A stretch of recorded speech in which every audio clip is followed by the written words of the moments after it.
Hello, Larry Bailey here with Kenzie May. Just wanted to send out a quick recording regarding how to have a borrower show up on the CD for signature, as well as any non-borrowing person who needs to also be on the CD. This may be a spouse. This could be anyone that has a vested interest in the subject property. Regardless, if you try to use some of the workarounds, using air quotes, of course you can't see me, that are out there by adding people to the borrowers, then producing a CD, then removing, please stop. If you're simply only needing to make sure that that closing disclosure has these non-borrowing folks on there for signature, you can see on the screen here we've got title only spouse, we've got test test.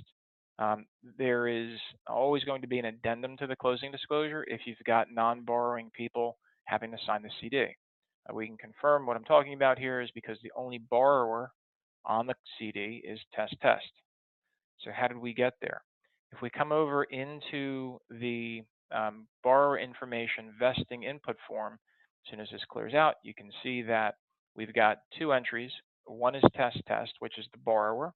You can see that test test is the only person up here, and they're the only person in your borrower pairs.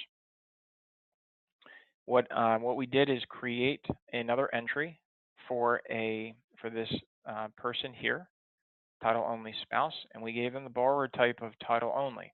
Could also use non-title spouse.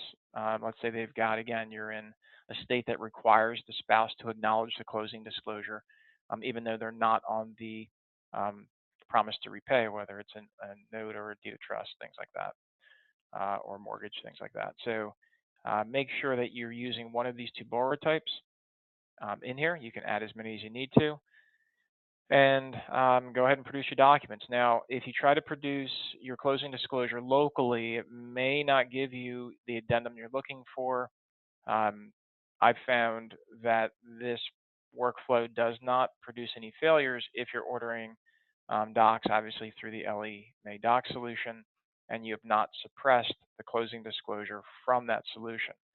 Again, just to keep as a reminder, typically best practice, you're using pro forma CDs locally, and anytime you need an actual closing disclosure, you're actually ordering that through docs. Some other folks believe that they want to keep their CDs locally and only order docs. That way the package can go out, but the closing disclosure can be produced locally. Whatever works for you, again, but to be able to produce an extra signature line on there for the addendum, this is how you would select it. In terms of tracking, it does come up from some folks as far as how to track the non-borrowing owner or the non-title spouse. It's manual. If you're using the LE disclosure method and e-consent to show that the non-borrowing owner or the non-title spouse can electronically sign that CD, I've typically found it's not effective. It creates too much hassle. These are folks that are not involved in the loan process. They just need to acknowledge some documents.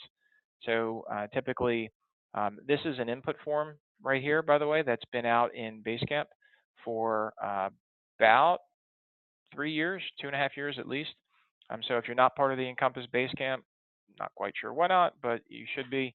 And you can find it if you just look for TRID tracking, you'll find it. You can download it. It's been out there since 2015. So 2 years and a couple months. In any event, this input form gives you the ability to track out that information if you need to, just a concept. So hopefully this has been helpful, and certainly if there's anything that Kenzie May can ever do to help, let us know. Thank you.